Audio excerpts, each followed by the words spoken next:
Welcome to the HEARTS Entwined podcast. In this podcast, we'll be having discussions around the secrets which attract lasting, healthy, fulfilling relationships, creating a healthy mindset, and what women should know and understand about men. Introducing your host, Lyn Smith, the Queen of Hearts, relationship expert, trainer, speaker, and best-selling author of the Cupid's Bow technique. Lyn's mission is to have a positive impact in reducing divorce, domestic violence, and suicide. Welcome to the HEARTS Entwined podcast. This is your host, Lyn Smith, the Queen of Hearts.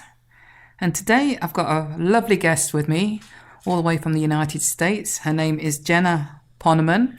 She's a dating and relationship coach. Welcome, Jenna. Thank you for having me. I'm really excited to be here, Lyn. It's very much my pleasure to invite you on, and I'm really excited about a fascinating subject which is quite dear to my heart that we're going to be discussing today around the unintentionally single plight of women. Yep. This is a big topic that I never truly realized how large it really was until maybe just a matter of a couple of years ago. You know, not only have I myself lived it as a woman, but seeing friends and family experience it. But really, the more research I've done in my work, the more I realize the lack thereof of anything to really support these women really being able to have successful relationships. So I've now made it my mission to find out why women are unintentionally single and how they can become not single.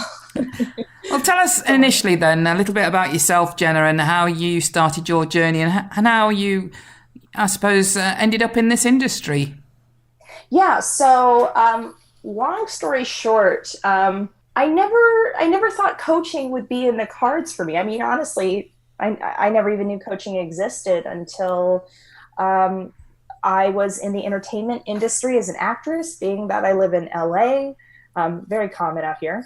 So I was with an agent and they said to me, we need you to really get your branding together. So I sought out a branding coach thinking it was business, and very quickly it turned into personal coaching, specifically in the relationship realm. I realized very quickly that my identity was very mixed up and not quite clear as I was attempting to figure it out by pursuing acting and things of that nature. And within a matter of a handful of sessions, I was able to open up for the first time ever and really confront my past, which was that I was a victim of molestation and sexual trauma.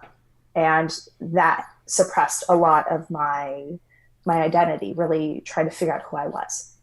And I was able to really come around to find that. And within that short period of time, I really found myself, and I was attracting all of a sudden these fantastic people into my life, and even not just in an intimate sense, but with my father, who I never in a million years thought I'd have a relationship with. I had this incredible relationship with practically overnight. And I thought to myself, oh my God, this is so transformative. How can I not be doing this each and every day? How can I not share this with everybody that I possibly can? And since then, I live and breathe coaching other women like myself, other people in general, how they can really learn to transform their lives in the best way possible. Oh yeah, I can so relate to what you've been saying. My audience actually knows my story, so we can very much empathize with where you're coming from. And certainly I have experienced similar and have advised women and attract those women that have been through similar. So we're very aligned along the same path, I feel, Jenna. Oh, yeah. Like you said earlier, before we started the podcast, the universe has brought us together for a reason. And I definitely think that this is a piece of it here. Most definitely. So then now to move on to the actual subject of the unintentionally single plight of women. specifically you mentioned off air, in particular, it's women that are ambitious, successful, and career driven that are in particularly finding it so difficult to create relationships with good quality, healthy men. Yes. Um, these are my clients that I typically work with, and the number one thing that I usually hear is that men are too intimidated by my success or by me. Um, and on the flip side, I hear as kind of the second most popular comment is that I don't need men in my life to create my happiness, which is completely valid as long as it's truly aligned with how you feel. And 9 times out of 10 in this scenario, that's not really how they feel. So, working with these women and in my research, I found that there's two versions of this woman that I call the unintentionally single. And the one is they've convinced themselves that they don't need a man because either they are very focused on kind of the necessities in life. They've learned to divert their priorities, such as money, success, health, things like that. Mm-hmm. The other side to that is that they are just so engrossed in the fear of, I can't have this, that it's not in the cards for me, or I've been hurt so many times that I just don't see how it can ever happen. And because I know I will already fail, I don't want to put myself out there to feel that pain. So I'm going to convince myself that it's not necessary for me. Yeah, I've attracted a lot of those women in those sorts of conversations myself. Yeah. It's common. I mean, and it's an easy thing to do, right? Because who wants to feel pain? Who wants to be hurt? Nobody. We want to feel desire. We want to feel excitement, fun, sensuality. We want to feel that. But that's the beauty of it all, is you have to be open to all of it to experience any of it, even the smallest bit. That's very true. And I think particularly if you are a woman that's been through any hurt, heartbreak or trauma in your past, one of the top things I think they really want and crave is to feel that protection and that safety, isn't it? Yes. Oh, yes. I know from personal experience for myself that after I went through my trauma, that it was very hard to even think about being touched by a person, and not even in a sexual way, just in an intimate way, to just be open to someone putting their hand along your back or your shoulder or your chest. And it's safety, it's vulnerability. And both of those get really intertwined with one another, especially coming from someone that's experienced trauma. And maybe it's different for other people, but it's not so much the fear of, will this necessarily happen again, but it's that you're already in such a vulnerable, precious state. And just even acknowledging to somebody that this has happened to you is sensitive, right? Because someone who's your ideal partner, you're going to let them in both physically, emotionally, and spiritually. And that means they're going to see through you inside and out and really know you for who you are. And that is very scary. Very, very scary. Mm-hmm. And definitely, I think we're not even aware. I mean, I suppose within the last couple of years became aware that on the back of what I went through, I was very much living continuously in a very heightened state of hypersensitivity. It was like on red alert. Yeah. And I wasn't even aware that I was living in that state permanently. That's funny you say that, because I also experienced this, but like many of my clients that regardless of whether or not they've been through a trauma, we all had the same go-to response as a defense mechanism. And I used to joke and say that I became a tomboy with girly girl tendencies. And really what that was is I literally created an armor on myself to say that I'm going to be strong and impenetrable. And so even if I started to pursue men and to date, I took on the form of, I'm not going to be seen as a delicate flower that men have to pursue me. I'm going to go after what I want, and I'm going to initiate, and I'm going to control the conversation when we're on a date, and I'm going to be the one to choose whether or not this continues. And that never worked. No. And, I went through that myself. It doesn't work because men aren't attracted to that, because that's coming from a place of masculine energy, and we've all got masculine and feminine energy, and men aren't attracting to other men in, heterosexual opposite sex relationships. Exactly. And and I don't know, maybe you disagree or agree with this, but we all have a combination of both within us.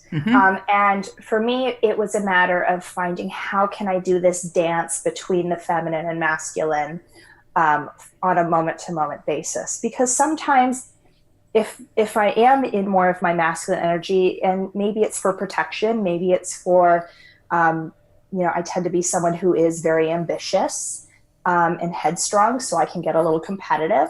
And sometimes that serves me in a relationship where, competition is really healthy in some events. So if I'm having a playful banter with my person and they can acknowledge that this is fun, playful banter, then I'm stepping a little bit into more of my masculine space, and it's fine. But allowing myself to be more feminine really was in that space of, need to let you in, or I want to let you in. And I want to acknowledge that I desire you, rather than you having to figure it out through my tough skin.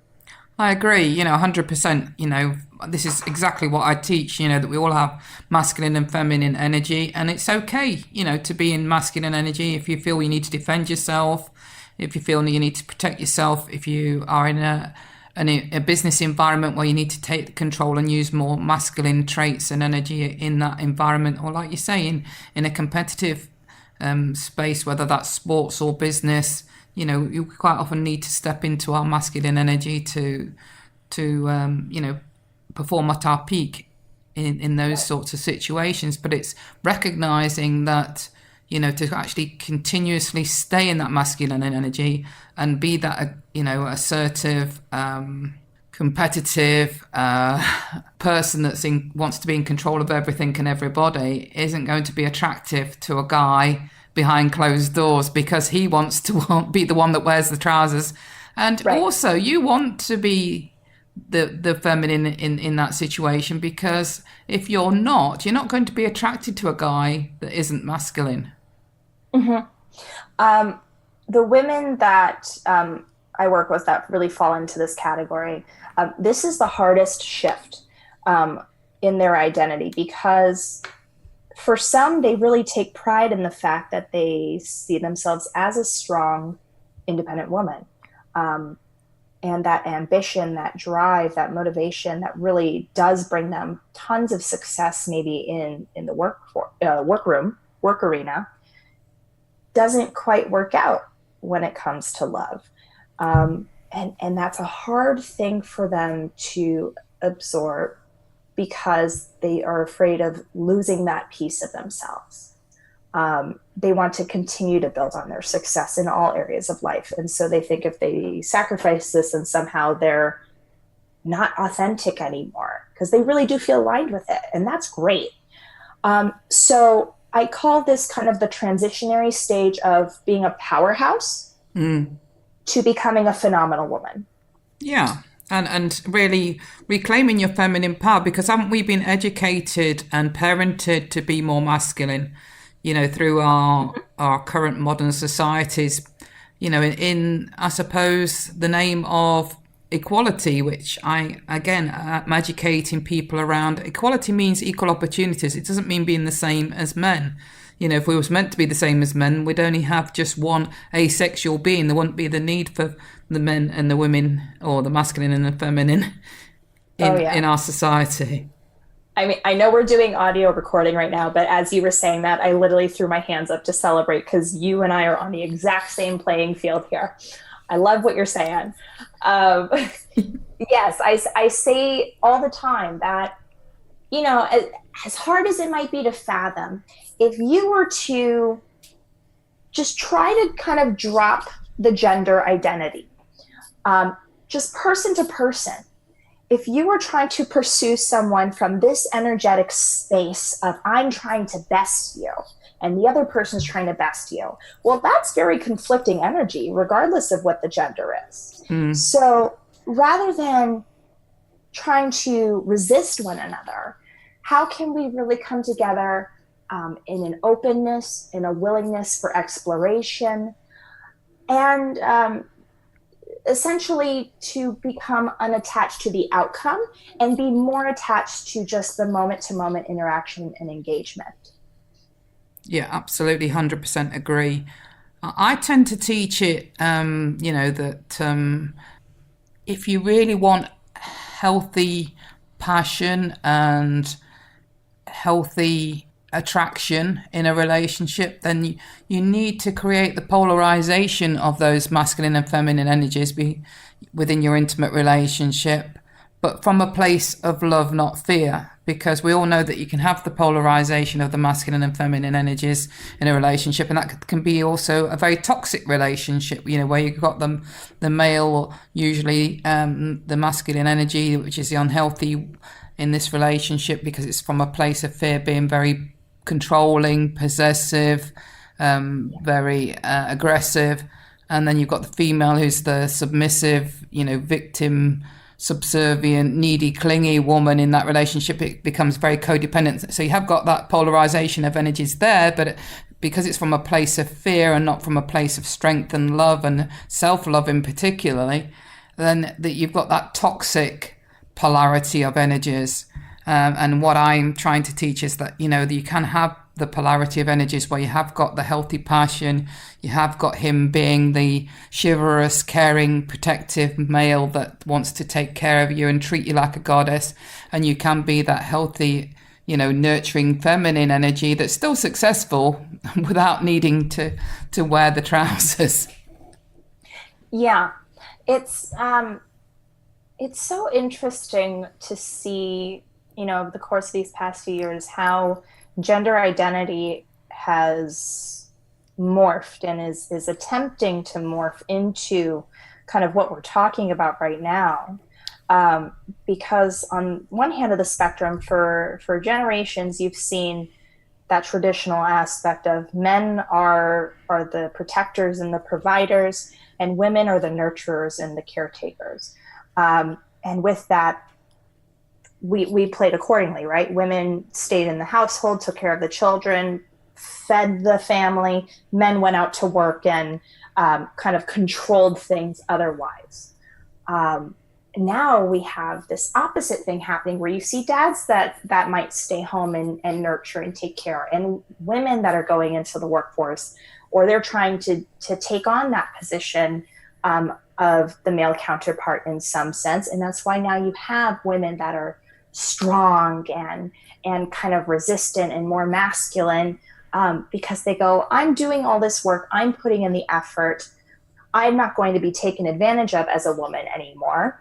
And so now you have men that are responding to that. They go, well, I don't want to offend them, but I don't quite know how to respect them, and I don't know how to love them in this new sense. So we kind of went from one extreme to the other, and now we're trying to find the equilibrium of it all to say, hey, can we come together as people with masculine and feminine energy all intertwined together and create our own individual relationship? Because our relationship does not have to be the same as the next couple or the next couple. We can define that for ourselves. Yeah, I agree. Well, I suppose what I've realised is, due to our conditioning by our modern society and this drive, through this misunderstanding of what equality actually means and what and it being misunderstood. For me, it definitely means equal opportunities. It doesn't mean being the same as men. And what I mean by that is that, it's not about being gender neutral, because gender neutral, we weren't meant to be gender neutral. As I said, if we were meant to be gender neutral, we'd only just have one asexual being that would reproduce itself. But we've been sort of more educated to be the same through this misunderstanding about what equality actually means. And the way I best explain that is, if you can imagine a heart rate monitor, if you can imagine that in your mind, what that looks like, and you've got a line at the top of the screen that represents the masculine energy, and then you've got a line at the bottom of the screen that represents the feminine energy, and then you've got the zigzag line that zigzags up and down the screen between the two energies. You can see that relationship is alive, because there's a big zigzag from the top to the bottom, and that relationship is alive. But as those lines become more closer together, so the masculine energy line at the top of the screen starts moving towards the center, and the feminine energy line at the bottom of the screen starts moving towards the center, then you've got more what I call gender neutrality, which is what we've been educated more towards being in the name of equality. And then we've not really got that polarization of energies. So then you've got more friendship type relationships where, the relationship's okay, you're happy-ish, and you're settling for an okay relationship because the energies are very similar, until we get to a point where the energies are so similar that the line on the heart rate monitor machine is almost flatlining, and the relationship might as well be dead. Right. It's funny you mentioned friendship kind of dynamics, because I find that at least here in the United States, casual relationships have really taken over the dating world, to the point where most people won't even not acknowledge to say they're dating someone or seeing someone. They say, oh, we're just talking, even though it means so much more than that. Or women and men, I mean, really both, will say, I'm not ready for a relationship because I want to focus on my career. But they will get involved with lots and lots of casual relationships, whether it's a friends with benefits type of event, or they're just having one night stands with people, just very casual encounters. And I'm saying casual very loosely, because that really has taken on a different meaning in many different ways. It has.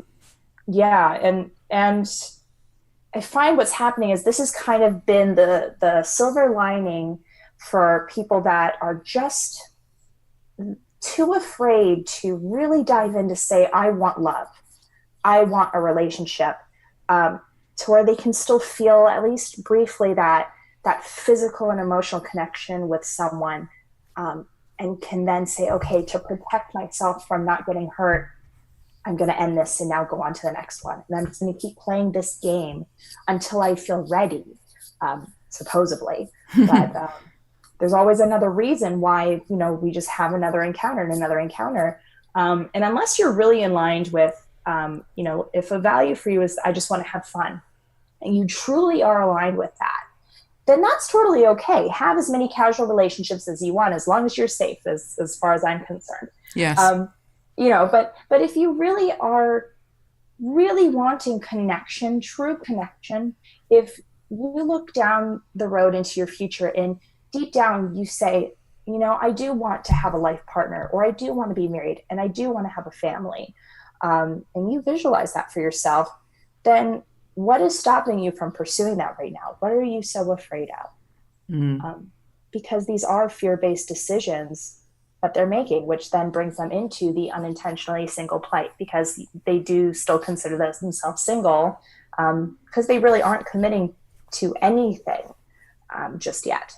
No, because it's all from a place of fear and usually that's because of previous bad experiences, isn't it? And you know, like you say, they're not ready to open up their heart to because of the fear that it's going to get broken again or abused again. But if you really do embrace the idea that, you know what, I deserve, you know, to have a great, phenomenal relationship, not just an okay relationship, not a relationship where you're just settling for a, you know, a friendship type relationship that's, you know, might as well be just, you know, the equivalent of having a relationship with a family member, you know, where you haven't got any passion in there. It's just an okay, you know, let's plod along type relationship. That's not fulfilling.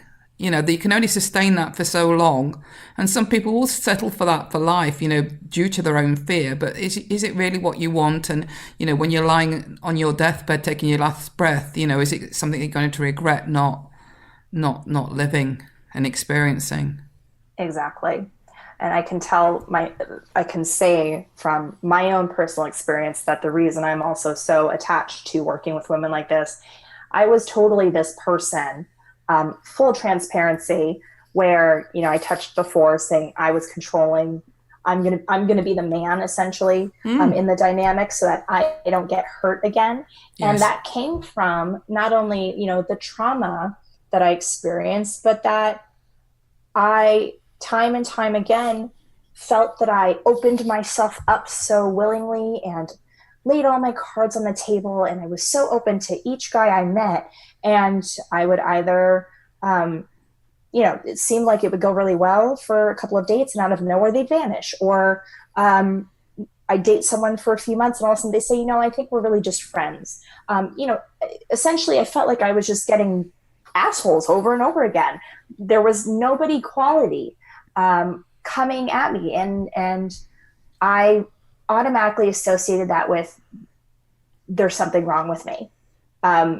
And because there's something wrong with me, I will never find somebody that really will cherish me and respect me as an amazing person, because I didn't see myself as someone amazing, which of course was total crap. But it takes time to really give yourself a good look in the mirror. Absolutely. You know, it starts with yourself. And if you're attracting, you know, and this isn't, you know, a case of let's beat you up with the facts Right. that you're not aware. You know, when I'm talking to the audience here, you know, I'm very empathic as to where you might currently be. You're not on your own. But this is all around awareness. So don't beat yourself up if you feel like you're getting some light bulb moments and thinking, oh my gosh, you know, I've been that woman that's been doing all these things, because we don't know what we don't know. Exactly.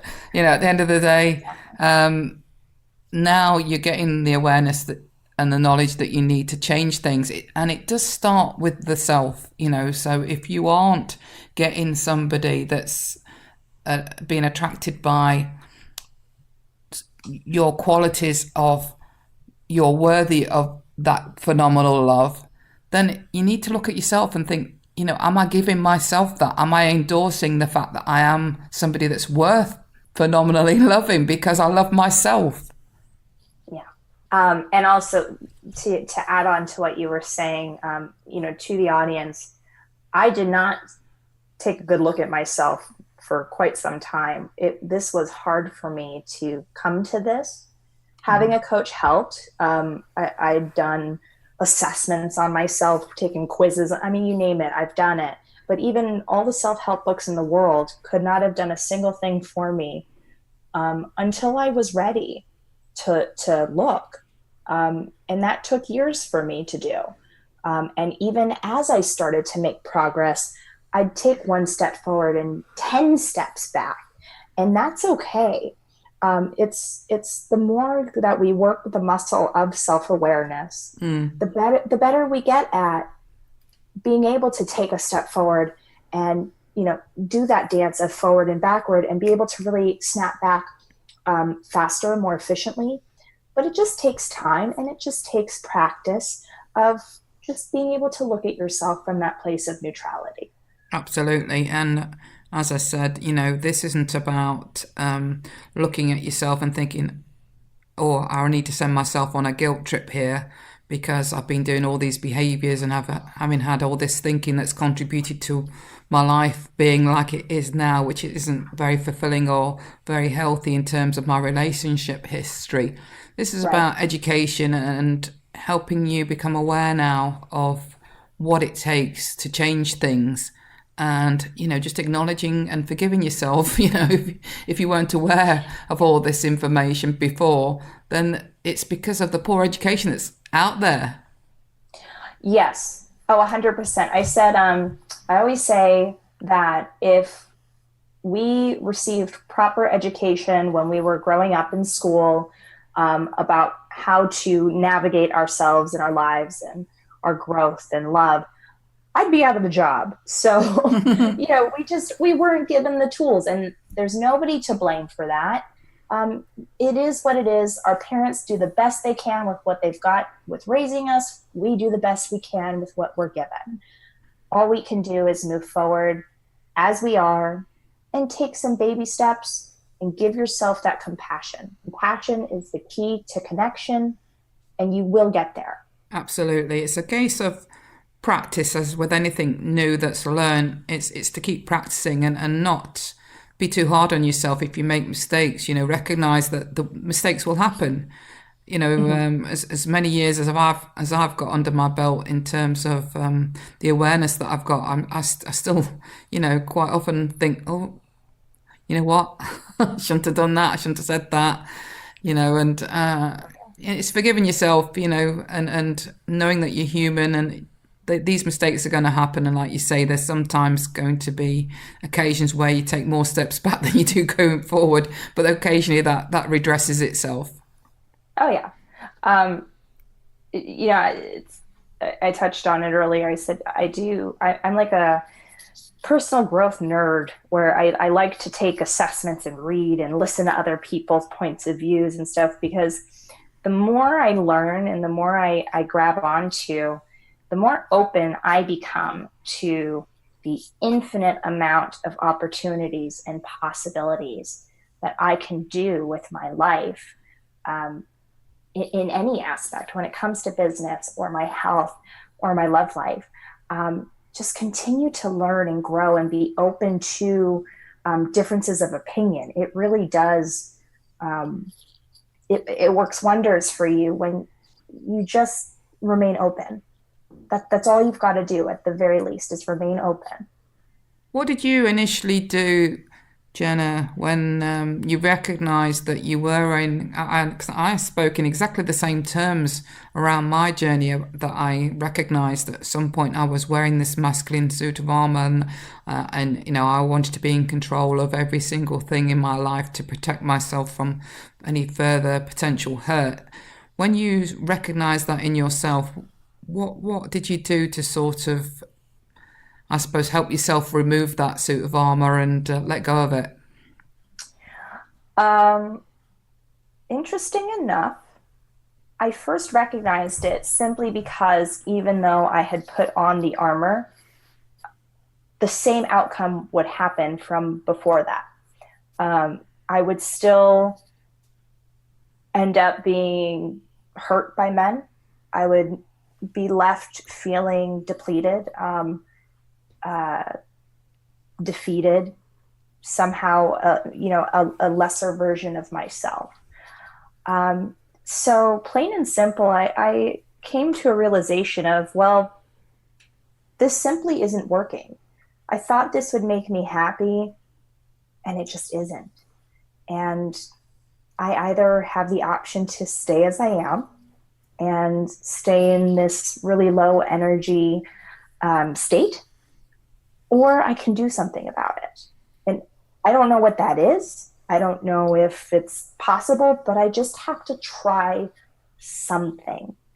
And this all happened, of course, during that same time that I had started to work with a coach.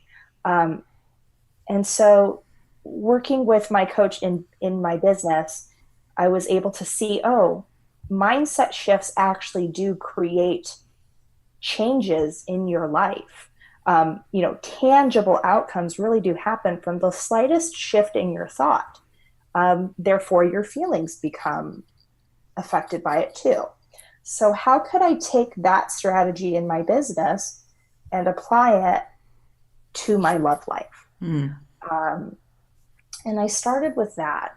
And also, like I said before, I would take assessments and things like that. And one of the assessments I even use with my clients now, where I literally could see on paper everything that I did. I could see how I behaved consciously, and I could see what happened when I was kind of in stress mode. And, you typically think you know yourself, but I was astounded that the two just changed so drastically that I convinced myself that I was a fighter, but I really wasn't. I completely victimized myself, and I could actually see this energetic shift happen on paper.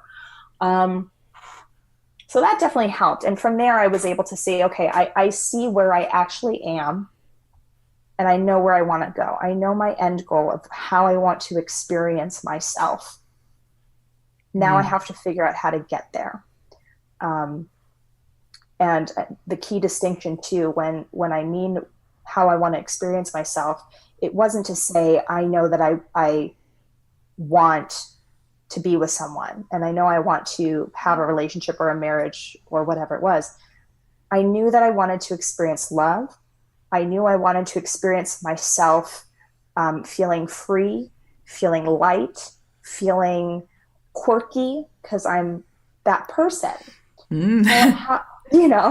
I said it's really connection to how I wanted to feel more so than what's the story of the life I want to live.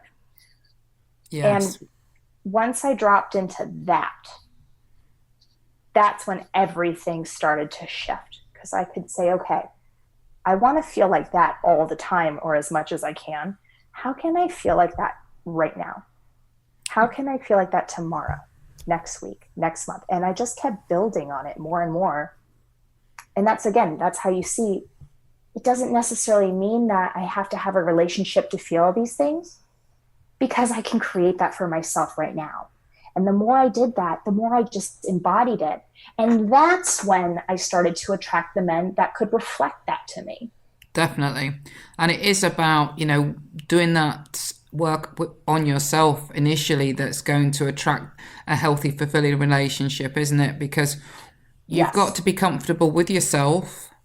You've got to be, reasonably happy with your life as a single person, and be enjoying that life as a single person, to then, be open to attracting that healthy, fulfilling relationship going forward, which is going to be just the icing on your already lovely life cake that you've created for yourself. Yes. And I think that's the biggest piece to all of this, to my unintentionally single women, to my women of trauma. It all starts with you. Love starts with you. You don't have to rush to be with someone. You don't have to rush to get your life back in order. You just have to take the time to show some compassion to yourself and rediscover what you can do to reignite your own fire. What excites you about you? What turns yourself on? Because once you discover that, everything else falls into place. Definitely. And if you don't do that work, then unfortunately what tends to happen is that you'll just keep attracting the same relationship, but in different clothes each time. Oh, yeah. I used to coin myself, in addition to the tomboy with girly girl tendencies, I was the queen of ghost town. I would have lots of dates with lots of men, and I thought I was so good at it. I was like the perfect girl, and it basically always ended up me twiddling my thumbs, wondering what happened, and I would never hear from them again, because they just dropped off the face of the earth and went another direction without saying anything. Yeah. It happens. It led me to where I am today. does happen, and unfortunately at the time it can feel so much of a huge rejection, can't it, when you're going through those sorts of situations, and you keep getting that repeat test, I suppose, from the universe each time, and you're getting the same result. Yeah. You cannot help but assume that you're at fault for this happening to you, because I mean, what else are you going to think? You're the common denominator in it, aren't you? Yeah, exactly. And there is definitely a fraction of that's true, because if you are the common denominator, and if that is a pattern that's happening, then that's when you have the opportunity to do some research for yourself and say, okay, what can I do differently to create that shift, because there's something internally going on. However, and this is where I really want all women to really take a good listen. It is not your fault that men choose to leave you without a word. It is not your fault that they choose to disrespect you in that sense. And it's not your fault if they happen to be an asshole. It's not, because they were that way very much so before they ever met you. So you did not do anything to make them do that. You just happened to attract that kind of person for some reason. So they're going to act that way whether they're with you or with someone else, unless they choose to do their own personal work. Yeah. And on that note, Jenna, I think you were saying when we was off air at the start of the episode about offering the audience members a gift around assessment to do with if they are that woman that is attracting those assholes, as you call them. Oh yeah, I use that word because it's so key in the work that I do with my girls, and also in my own experience. So that assessment I mentioned earlier, the one I took for myself, I have developed it for women. It's called the Adios Assholes Assessment. But if you are that person who is attracting one bad apple after the next, and you just don't know what to do to try to attract quality men, we are going to literally see it on paper. What is happening in your energy, in your mindset? You take an assessment. It's like, I call it like a personality quiz on crack, because it's like this big personality thing you take in 20 minutes. I get a instantaneous report, and I debrief you one-on-one. So in under an hour, you are going to no longer be dating horrible men, and you are going to have tangible steps to how you can create a shift for yourself to start finding those men that are going to cherish you and respect you for exactly who you are and who you were always meant to be. Fabulous. So how do the audience members and listeners get hold of you, Jenna? What's your contact information? Super simple. You can go to my website at jennaponamancoaching.com. Ponaman is like once upon a man, but get rid of the U at the beginning. My Instagram and Twitter handles are at Jenna Ponaman. You can find lots of freebie tips and things there. And my Facebook, you can go to Jenna Ponaman Coaching. That's our Facebook group. Feel free to come in, ask me questions at any time, and come and do this assessment for you guys. It really is, I promise you, transformational. In less than an hour, it will change your life. Excellent. Well, thank you so much for making that offer, Jenna. I'm sure there'll be lots of listeners that will be interested in taking you up on having a go and experiencing those assessments. So thank you for that. Yeah, my pleasure. Thank you. And thank you for coming on to this episode and sharing your insights around unintentionally single plights of ambitious, successful, career-driven women. Thank you. I am very excited to hear how people respond to this. Thank you. And very grateful for you, the listeners, listening to this audio podcast of the HEARTS Entwined podcast show. And thank you to my guest, Jenna Ponaman, once again. I'm now going to wrap up the episode by saying, true love starts with opening our hearts. And until next time, Take care. Thanks for listening to the Hearts Entwined podcast. You can follow Lyn via the Facebook group Two Hearts Entwined, or search Lyn Smith, inspirational speaker, at LinkedIn, or email lyn@hearts-entwined.com. That's LYN@hearts-entwined.com. Remember, true love starts with opening our hearts.